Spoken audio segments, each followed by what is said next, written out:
Welcome back to Whiskey Adventure. I'm Matt. I'm Vincent. And today we've got Jim Beam 7-year. Jim Beam Black 7-year, yep. Is it still called black? Yep, it's still called black. Oh, it's black on black, so you can't even really... I never noticed that, honestly. Mm-hmm. But this is 45% or 90 proof. And I believe this released last year for the first time. And both of us had it at a friend's bottle share. Yeah, it was damn good then. Sometime late last year, 2024. Mm-hmm. And we liked the hell out of it, especially for this bottle is like $17, $18 around Something here. on there's like a sub $25 bottle, period. Yeah. So can't argue on that price. No. And again, I'm not a massive like Beam guy or anything like that either, but it just really impressed me. So I'm hoping that it stands up to memory. Mm-hmm. But yeah, let's get into this bottle here so we see what we got. This was from that night. Again, we had a lot to drink that night. Yeah. But from that night, this was my, as far as budget goes, we'll say like 25 and under. This was my budget whiskey of the year last year, I think. Oh yeah, dude. Immediately, that smells fantastic. Mm-hmm. Banana, vanilla, nuts. Yeah, I'm definitely that warm vanilla. Honestly, smells a lot like some Jack Daniels or like some Old Forester. Not getting much of banana on it. Really? No. I'm getting a ton of banana. Maybe it's just a little bit there, maybe. But for me, it comes more on that vanilla forward for me. This doesn't smell anything like a Beam product to me. Ooh, a little bit of a floral note there.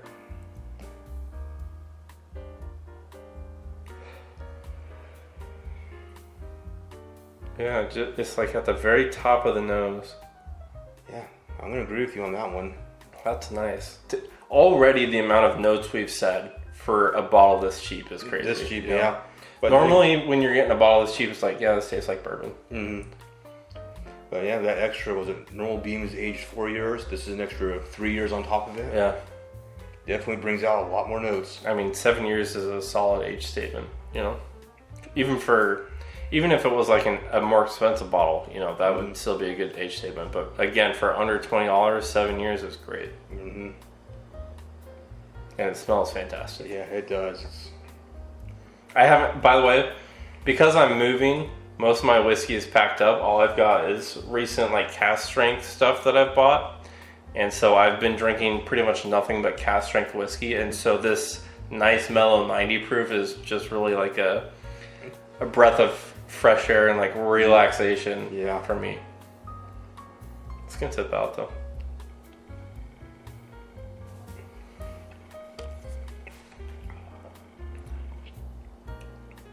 Okay. Vanilla. There's the Beam. Definitely, yeah. Definitely more of the peanut notes on there. The banana is not on the, maybe like an exhale of LaCroix banana flavor on the palate, but not as much on the nose. There is quite a bit of an astringent oak to it, which it's a pretty typical Beam profile note. So if you like Beam, you would definitely like this for sure. I don't dislike it. I wish that note wasn't there, but it doesn't go with your palate. Yeah, everyone's palate's different. So, but I can tell you, even if there's a whiskey that I don't like, I could still tell if it's good or not. And to me, again, it's not my profile, but I could still tell this is a really excellent pour. Yeah, banana's still in the nose. Yeah, it's starting to come through now.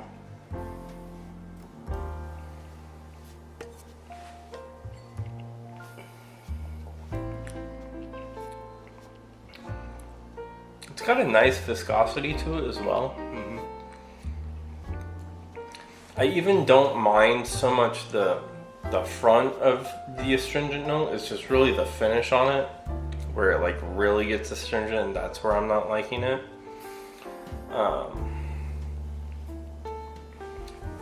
But again, I don't hate it. You know, if someone gave me a pour of this, happily drink it. Yeah, you know? it's one of those nice, light, easier sippers. Yeah. I mean, or if you're out at like a restaurant or a bar or something and you don't want to spend a ton of money, I would hope they're not charging a ton for a pour of this. Yeah, who knows what restaurants these days? Everywhere's different. Someone gone through the roof. Someone would probably charge $15 for a pour of this. I wouldn't be surprised. But I mean, if you can get a pour of this for like $5, if you're really desperate, $8. I'd take that. And then again, I don't know where in California you can get a pour for that inexpensive. Well, I mean, I've gone out to These days. some clubs in PB, and I think I was paying like $5 for a shot of Jameson, which, you know. Well, then again, that's Jameson. That's It's the same price point, though. same price point for the bottle on there, but I think Jameson's a bit more of a mass produced compared to this being. Yeah, well, no, this is way better than Jameson. Yeah, miles better. Yeah. Let's add some water. I'm hoping and praying that it gets rid of the astringent note. I have a feeling it won't, but I'm hoping and praying. Okay, so the banana note's gone on the nose. It's definitely turned more into a nice, smooth, sweet vanilla. I'm actually getting more of that astringent oak on the nose now. Yeah, I'm getting oak on there. I can't really tell if it's astringent either or not, but it's more of a vanilla oak. And when I say astringent oak, I kind of mean like if you've ever like broken off a tree branch and it's like still kind of green that and fresh stringy. that fresh Yeah, that's kind of what I mean. Banana's coming back though.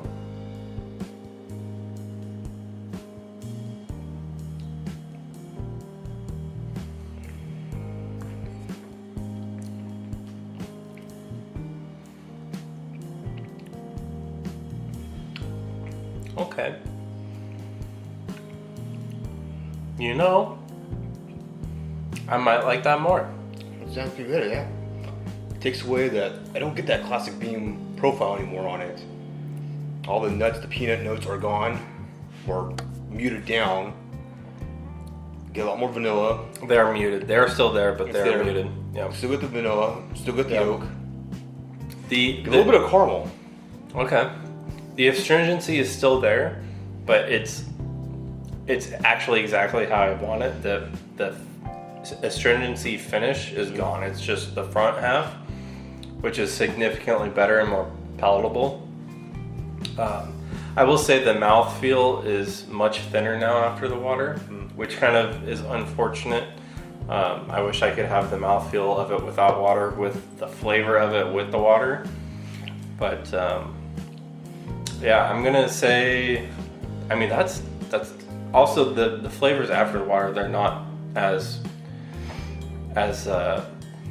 not bright, but they're not as apparent. They're not as predominant as these. Exactly.